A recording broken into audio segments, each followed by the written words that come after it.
เอาสำหรับครั้งนี้เราจะมาวิเคราะห์กันที่กราฟซุยเด้อเป็นเทรนขาลงงามๆอยู่ได้กราฟซุยนี่เพราะฉะนั้นทุกคนที่เข้ามานี่ก็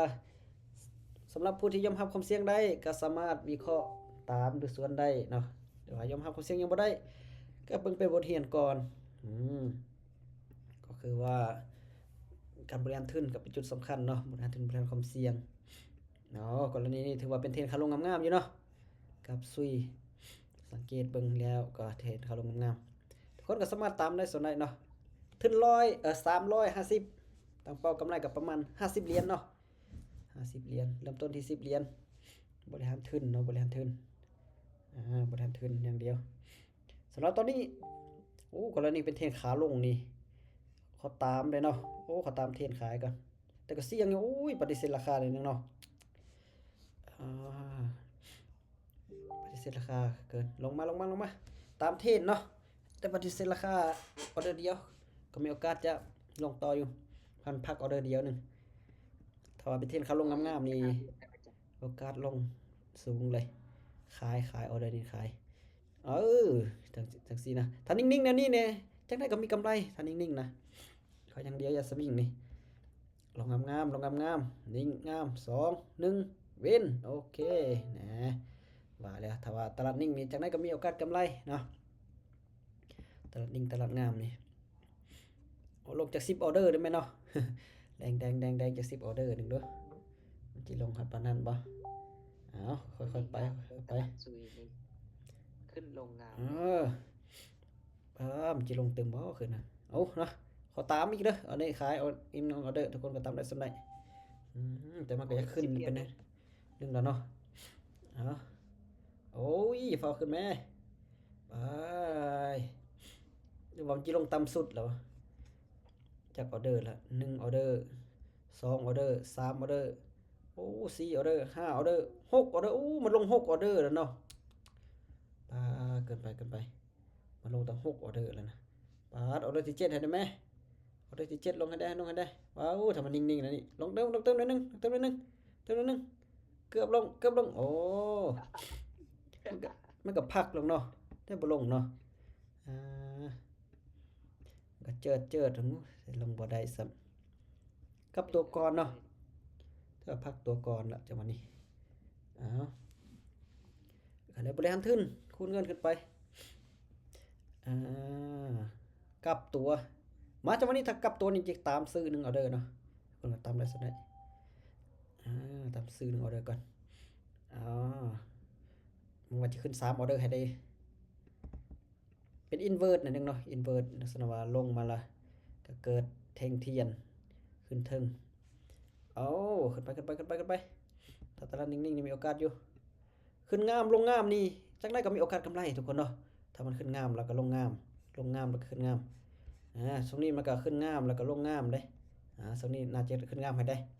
เอานิ่งไว้โอ้ยเป็นโอ้เกือบอ่าดีลงปึ๊บขึ้นปั๊บขึ้นปึ๊บเกือบปั๊บไปนะจาน ก็จะมาสวิงเนาะจะบินแล้วซิงปั๊บเลยก็ถือว่าแฮกซื้อยังหุ้นแห้งอยู่เมื่อกี้เนาะแฮกซื้อมันเข้ามาให้อยู่นี่จังว่าดีดลงมาแล้วก็ยังดีขึ้นไปอ๋อเอาเดินต่อไปวาดเอาแล้วนี่ขอผ่านไปก่อนมันเวลายังน้อยพอละบ่ทันวิเคราะห์ยังขึ้นต่อกับซันโมแต่ว่าแฮงค้ายมันก็เท่อยู่นะนี่อืมเสียดายเอาบ่เป็นหยังครับพลาดไป1ออเดอร์อ้าวว่าจินิ่งนะลงมาเสียเนาะเอาขึ้นไปขึ้นลงโอ้แต่ละออเดอร์ยังอยากสวิงหน่อยหนึงแล้วได้นี่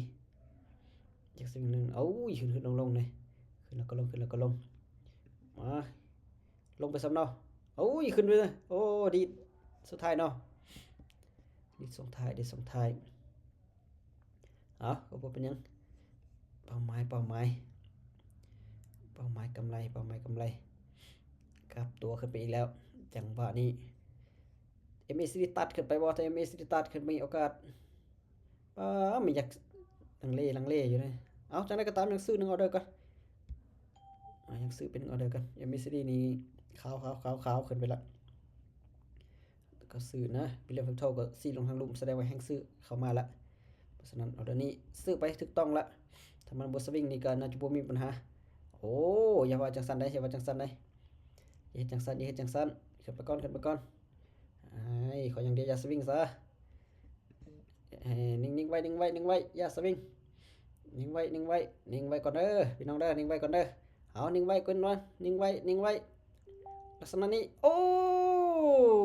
ดีดสุดท้ายเซ้ย อ้าวมันมาเฮ็ดกันอีกแล้วเนาะได้แล้วก็มาเฮ็ดกัน นี่แหละจะบ่มักเนาะตลาดสวิงนั่นนี่เนาะเอาออเดอร์นี้ผ่านเป็นออเดอร์กันป๊าทางนั้นที่จะวินนั่นเนาะแต่ว่าสวิงมีสุดท้ายเซ้ยอะผ่านเป็นออเดอร์ก็ซะนี่ตลาดมันก็ได้อยู่นะเนาะออเดอร์นี้ขึ้นงามแท้งามมาแท้ว่ามันเป็นดีดวิสุดท้ายอะเนาะแต่มันก็งามอยู่นะสุยนี่ป้าหรือว่ามาอิตาเลียมเอาว่าน่าจะบ่ดีดเนาะเข้ามาอิตาเลียมมาซะเนาะบ่ได้ละสุยนี่มันเริ่มดีดละคนเนาะดีดวิสุดท้ายนี่บ่ได้กินน่าจะบ่ได้กินมาอิตาเลียมซื้อ1ออเดอร์เนาะอิตาเลียมซื้อ1ออเดอร์อิตาเลียมเด้อซื้อ1ออเดอร์อิตาเลียมทุกคนก็ตามได้สนได้เนื่องจากว่า MSD นี่ก็ค่อนข้างว่างามอยู่จังได๋ขึ้นงามมีเอฟเฟกโทก็สีลงลักษณะว่ามันลงก็ลงงามอยู่ได้ขึ้นก็ขึ้นงามอยู่ได้แต่ว่าเป็นทรงนี้เนาะ3ออเดอร์แดงแห่งซื้อก็ผลักดันขึ้นไปจุดนี้เนาะเบิ่งแสดงเบิ่งใส่ทางลุ่มหั่นนะจากที่ว่ามันลงมาแห่งขายแล้วก็แห่งซื้อผลักดันขึ้นไปจนปิดซื้อบักใหญ่ๆเนาะเอาออเดอร์นี้2 1 0โอเคจะไปงามถ้าว่าขึ้นงามลงงามนี่จังไดก็มีกำไร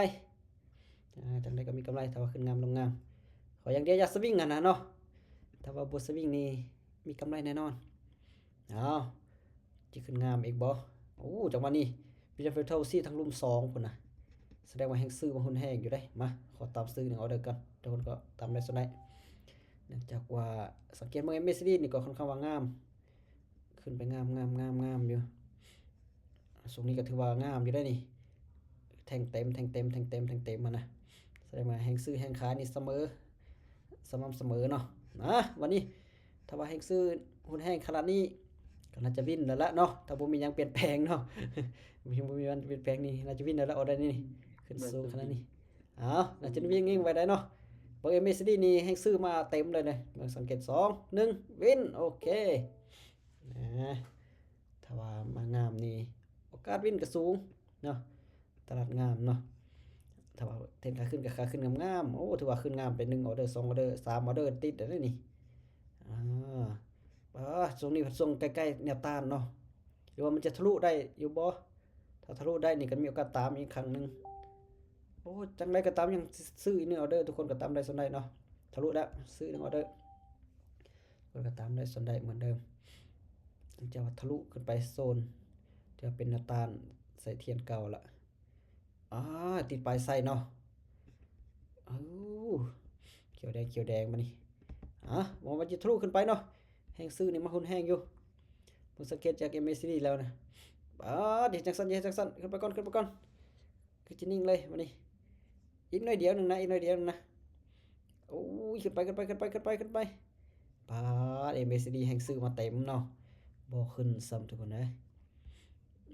วิลเลียมวิกตอร์นี่ก็ซี่ทั้งนี่เนาะแต่มันติดปลายไส้อยู่นี่เนาะแนวตาลน้อยๆนึงก็ยังติดอยู่เนาะเบิ่งเด้แนวตาลน้อยๆก็ยังติดอยู่จุดนี้นี่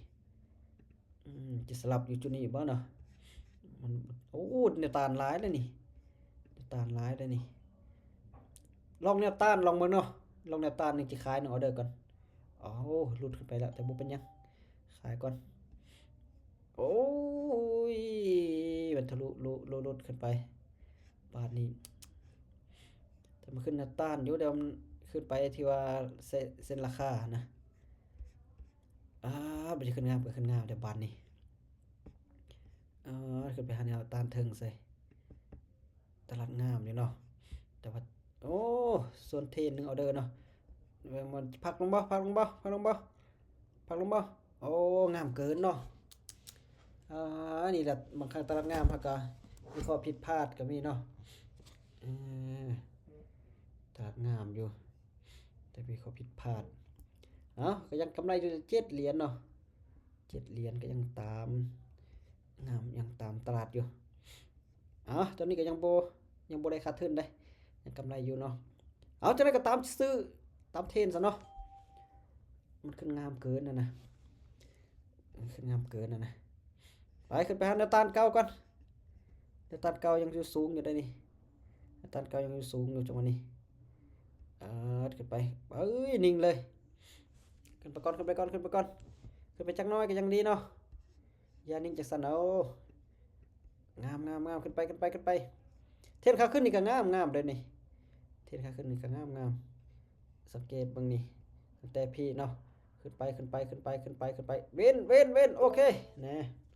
ตลาดงามนี่ก็มีโอกาสตามเทรนนี่บ่ผิดหวังแน่นอนเนาะถ้าตามเทรนได้นี่ตามเทรนได้น่าจะบ่ผิดหวังก็ถือว่าขึ้นยากหน่อยนึงเลยเนาะก็บ่เป็นหยังจะขึ้นไปเติมนี่ถ้ายังบ่ถึงแนวต้านนี่เนาะแนวต้านยังไกลอยู่ได้นี่ตามซื้ออีกนึงออเดอร์เนาะยังบ่ถึงแนวต้านปานใดก็ตามได้สวนได้เหมือนเดิมขึ้นไปก่อนขึ้นไปก่อนขึ้นไปก่อนทำเป็นโลจิน้อยสำนี้โอ้ยจินิ่งน้อยๆกันบ่ได้ติผลักดันขึ้นนึกเจ้ามันยังบ่ถึงแนวต้านอีหยังไหนนี่บ่จิลงมาซ้ำโอ้ยแนวต้านยังบ่ขึ้นไปแนวต้านยังไปไกลๆนะขึ้นไปก่อนขึ้นไปก่อนขึ้นไปก่อนดีดหน่อยนึงเอาบ่ดีสำเนาะบ่ดีสำเด้อนี่มันมาเป็นโลจิซื้อไปสำเนาะซื้อไปซ้ำจังหวะนี้ซื้อไปซ้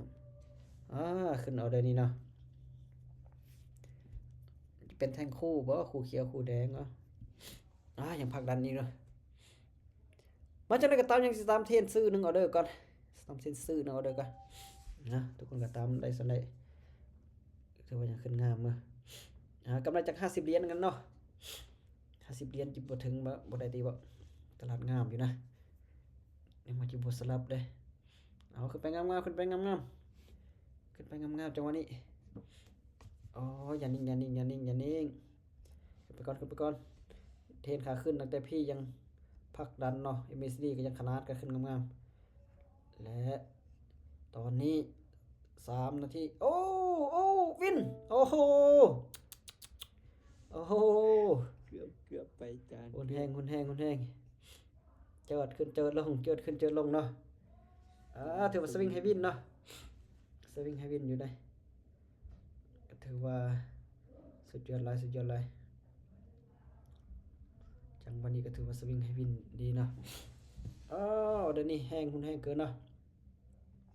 พาไปนึงออเดอร์กันมันจะว่าสวิงแห้งโพด สวิงแห้งโพดเราก็จะพาไปนึงออเดอร์กันจังหวะนี้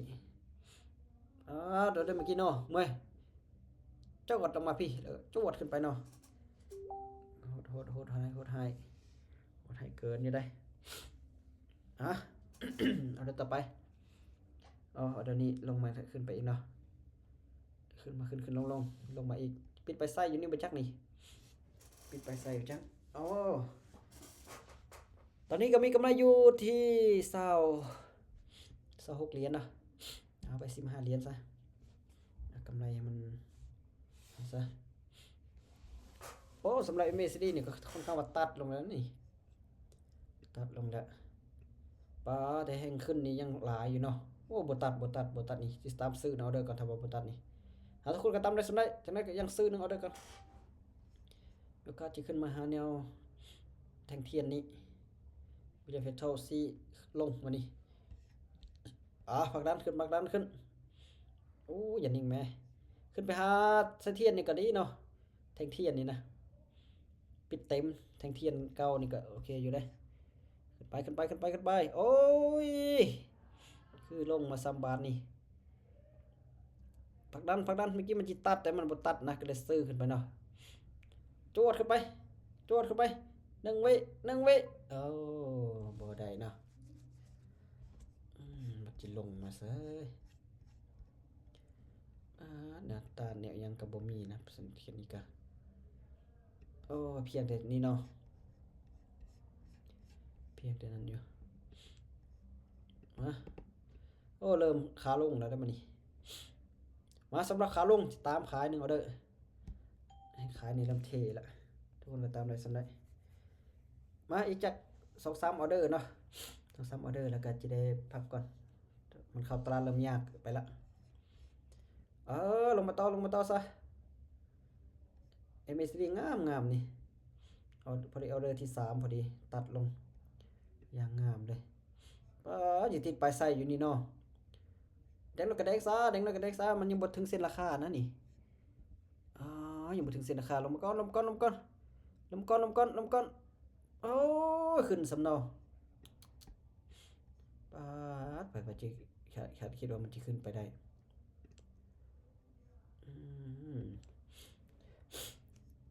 ลงมางามๆเลยติดอยู่โซนนี้แล้วก็บ่ลงเลยเนาะโอ้ยพาไปจากออเดอร์แล้วนี่ผ่านไป2ออเดอร์เนาะนี่มีซีก็ยังงามอยู่นะจังเลยมาจะขาย1ออเดอร์อีกนะโอ้ยบ่ว่าสิสลับกันอยู่นี่บ่ได้ติอยู่ที่จังซี่เนาะลงมาก่อนแล้วก็แดงซะว้าสิสลับกันอยู่นี่เนาะลงมางามจังวันนี้หลุดโซนลงมาละหลุดโซนจังซี่ก็มีโอกาสอยู่